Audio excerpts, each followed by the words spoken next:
வெற்றிவேல் முருகனுக்கு அரோகரா. திருச்செந்தூர் முருகாசனம். பராப வருடம் ஆடி மாதம் துலாம் ராசி அன்பர்களுக்கு எப்படி இருக்கும்? இந்த மாதம் உங்களுடைய ராசிக்கு 10ஆம் இடத்துல சூரிய பகவான் வர்றார். சூரிய பகவான் 10ஆம் இடத்துல அமர்ந்திருப்பார் கடக ராசியில். இந்த மாதத்தில் செய்கிற தொழிலில் உங்களுக்கு ஒரு மன அமைதி கிடைக்கும், ஒரு ஆறுதல். இதனால் வர செஞ்சுக்கிருந்த தொழிலில் கொஞ்சம் சிரமமாக இருந்துச்சு அப்படின்னா இந்த நேரத்தில் ஒரு ஆறுதல் கிடைக்கும். சரி, இந்த தொழிலை வச்சு தான் நம்ம வாழ்க்கையில் இவ்வளவு தூரம் முன்னேறி இருக்கோம், இன்னும் சிறப்பாக நம்மளுடைய வாழ்க்கையில் முன்னேறக்கூடிய தருணங்கள் வரும், நல்லா முன்னேறிடுவோம், இந்த தொழில் நமக்கு நல்ல கை கொடுக்கும். அதனால் நம்ம இந்த தொழிலை எந்த நேரத்தில் எந்த சூழ்நிலையும் விட்டுறக்கூடாது அப்படின்ற எண்ணங்கள் உருவாகும். அந்த தொழில் மீது உங்களுக்கு ஒரு மதிப்பு மரியாதை உண்டாகும். இதனால் வரை பார்க்குற தொழிலை ஒரு அலட்சியப்படுத்திருப்பீங்க, ஏன்டா இந்த தொழிலை பார்க்குறோம் அப்படின்னு சொல்லிட்டு. இந்த நேரத்தில் தான் அந்த தொழிலுடைய அருமை உங்களுக்கு தெரியும். இனிமேல் இந்த தொழிலில் ஒரு மதிப்பு மரியாதை கூடுதலாக உருவாகும்.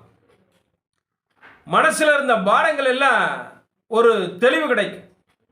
மனசில் இருந்த குழப்பங்களுக்கு ஒரு விடை இந்த மாதம் கிடைக்கக்கூடிய ஒரு அமைப்புகள் உருவாகும். தொழில் அப்படி ஒரு திடீர்னு ஒரு கௌரவம் கிடைக்கும் உங்களுக்கு.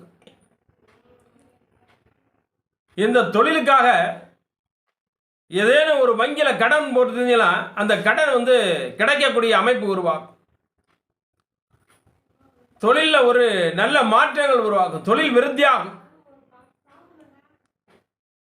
நல்ல கௌரவம், மன நிம்மதி இந்த மாதம் கிடைக்கக்கூடிய அமைப்புகள் உருவாகும். நல்ல தேக ஆரோக்கியமும் உங்களுக்கு இந்த நேரத்தில் நல்லா இருக்கும். வருவாய், இந்த தொழிலால் வருமானம், ஏன்னா தொழில் செய்வாங்க, அந்த தொழிலுக்கு ஏற்ற வருமானம் சில பேருக்கு கிடைக்காது, ஆனால் வருமானம் வரும். வருமானமும் இந்த நேரத்தில் உங்களுக்கு சிறப்பாக இருக்கும். நல்ல புத்திசாலித்தனமாக செயல்படக்கூடிய அமைப்புகள் உருவாகும். இந்த தங்க நகைகள் ஏதேனும் வங்கியில் அடமானம் வச்சுருந்தாங்கன்னா இந்த நேரத்தில் அதை வேறு இடத்துக்கு வேறு பேங்கு மாற்றி வைக்கக்கூடிய ஒரு சூழ்நிலை. நகைகளை வட்டியை கட்டிட்டு இந்த பேங்க்ல இருந்து வேறு பேங்குக்கு மாற்றி வைப்போம் அப்படின்ற ஒரு சூழ்நிலை ஏற்படக்கூடிய ஒரு வாய்ப்புகள் உருவாகும். அதே போல் ஏதேனும் துளாராசிக்கு வழக்கு நடந்துக்கிட்டு இருந்துச்சுன்னா அந்த வழக்கறிஞர்களை மாற்றிடுவாங்க. இவர் சரியில்லை, நமக்கு மனசுக்கு திருப்தி இல்லை அப்படின்னு சொல்லி வேறு வழக்கறிஞர்கள்ட்ட கொடுத்து வழக்காட சொல்கிறது, அந்த மாதிரி ஒரு அமைப்பு. வழக்கில் வெற்றி பெறக்கூடிய ஒரு அமைப்பு, வழக்கு சாதகமாக அமையும், நல்ல வெற்றி கிடைக்கக்கூடிய இந்த நேரத்தில் உங்களுக்கு அம்பால பிரார்த்தனை பண்ணிக்கிறங்க, வெற்றி கிடைக்கும். கணவன் மனைவி இடையில சின்ன சின்ன கருத்து வேறுபாடுகள் உருவாகலாம், கொஞ்சம் கவனம் தேவை. இந்த மாதத்தில் தான் சில என்ன பேசுறதுனே தெரியாது, ஏதாவது ஒரு வார்த்தைகள் பேசிடுவாங்க, ஏதாவது ஒரு சொல்ல போய் ஏதாவது ஒரு வார்த்தைகள் பேசி அதனால் தேவையில்லாத ஒரு வம்பு வழக்கு, தேவையில்லாத பிரச்சனைகள், ஒரு நிம்மதி இல்லாத ஒரு தன்மை. இப்படி பேசிட்டோமே, நம்ம இவ்வளவு கஷ்டப்படுத்திட்டோமே, தன்னுடைய வாழ்க்கை துணையை இவங்க பேசணும்னு நினச்சிருக்கிறதில்ல, ஏதோ ஒரு வார்த்தை தவறுதலாக வந்துடும், அந்த வார்த்தை அவங்கள பாதிச்சிடும். பாதித்த பிறகு அவங்களுக்கு ஒரு மன நிம்மதி இல்லாது, இவ்வளோ நாள் இப்படி நல்லா இருந்து இவ்வளோ நாள் இந்த வார்த்தை பேசாதவங்க இப்படி பேசிட்டாங்களே. இன்னும் மனைவியை கணவன் பேசிடுவார், இல்லை கணவனை மனைவி பேசிடுவாங்க. இவ்வளோ நாள் வராத வார்த்தை வாயில் ஏன் இப்போ வந்துச்சு அப்படின்னு சொல்லி மனவேதனைப்படக்கூடிய ஒரு சூழ்நிலைகள் உருவாகலாம். அதனால் வார்த்தைகளை மட்டும் கொஞ்சம் கவனமாக இருந்தால் நல்லது. வாழ்க்கை துணையோட சின்ன சின்ன போராட்டங்கள், ஏதேனும் ஒரு விஷயத்துக்காக ஒரு சின்ன சின்ன அடிக்கடி வாக்குவாதங்கள் வரக்கூடிய ஒரு வாய்ப்புகள் இருக்குது. அதனால தான் வார்த்தைகளில் மிகுந்த கவனம் தேவை. முடிஞ்சளவு கொஞ்சம் புரிஞ்சுக்கிட்டு வழக்காடாமல் எந்த பிரச்சனையும் தீர்க்கலாம் அப்படின்னு சொல்லிட்டு கொஞ்சம் மௌனமாக இருந்து பேசுனீங்கன்னா, மெதுவாக இருந்து அமைதியாக ஒரு இடத்துல உட்கார்ந்து இருவரும் பேசுனீங்கன்னா எந்த பிரச்சனையும் வராது. அம்பாலை நல்லா வேண்டிக்கிறீங்க. பெருசாக ஒன்றும் பிரச்சனை வர்றதுக்கு உண்டான ஒரு வாய்ப்புகள் இருக்காது. இருந்தாலும் நண்பர்கள் மத்தியில் கொஞ்சம் கவனம் தேவை. நண்பர்களுக்கு நீங்கள் ஏதாவது ஒரு நல்லது சொல்ல போய் அது தேவையில்லாத பிரச்சனைகளை உருவாக்கி, ஏதேனும் ஒரு நண்பர்கள் ஒரு சரியில்லாத செய்கையில் இருப்பாங்க. நீங்கள் அவங்களுக்காக போய் பரிந்துரைப்பீங்க. இந்த மாதிரி வீட்டுக்காரர் செய்கிறாருமா, பார்த்து இருக்க சொல்லுங்கள், இந்த நடவடிக்கை சரியில்லை அப்படின்னு சொல்ல போய் அவர் அடுத்த நாள் உங்ககிட்ட சண்டை போட போய் இப்படி தேவையில்லாத பிரச்சனைகள் உருவாகும். அதனால் நண்பர்கள் மத்தியில் தலையிடாதீங்க. பொது காரியங்களில் ஈடுபடுறதுல ரொம்ப கவனம் தேவை.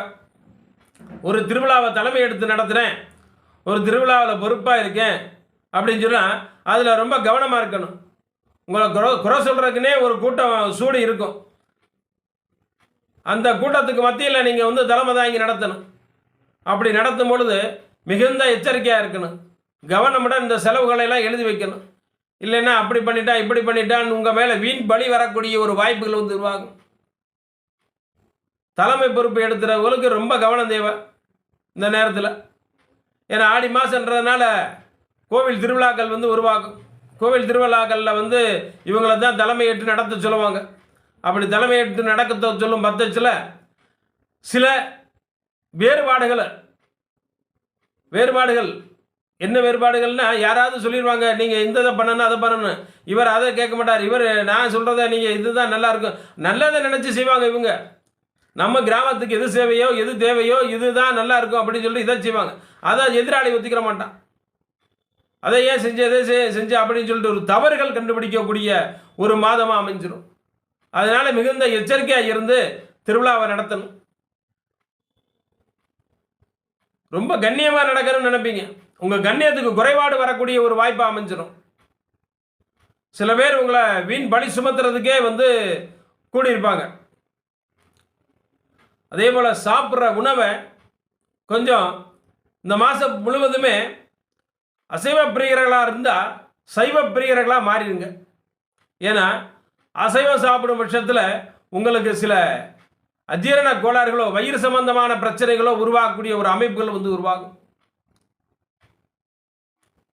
இதனால் வர ஏதோ ஒரு வாய்க்குள்ள ஒரு பிரச்சனை ஒன்று, இந்த ஈறு சம்பந்தமானது பல்லு சம்பந்தமாக ஏதேனும் ஒரு நிழல் இருந்துச்சுன்னா அந்த மாதம் அதுக்கு மருத்துவம் பார்க்கக்கூடிய ஒரு தன்மை உருவாகும்.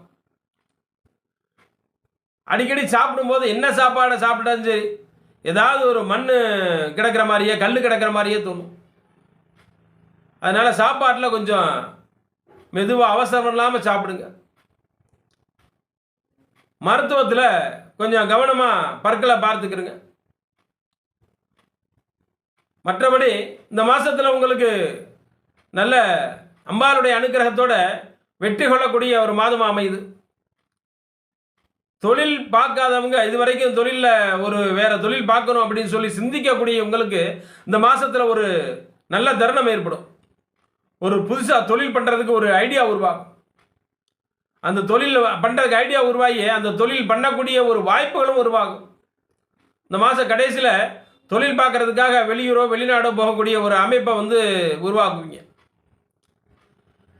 வெளியூர் வெளிநாடு போன்ற இடங்கள்ல இருந்து சுப செய்திகள் உருவாகும். நல்ல செய்திகள் வரும். உங்களுக்கு அது நான் மன ஆறுதலை கொடுக்கக்கூடிய செய்திகளாக வரும். இந்த மாதம் கூடுதல் நன்மை பெறக்கூடிய அமைப்புகள் அம்பாள் கொடுக்கணும்னு சொல்லி வேண்டிக்கிறேன். அம்பாளை நல்லா வழிபடுங்க. நன்றி.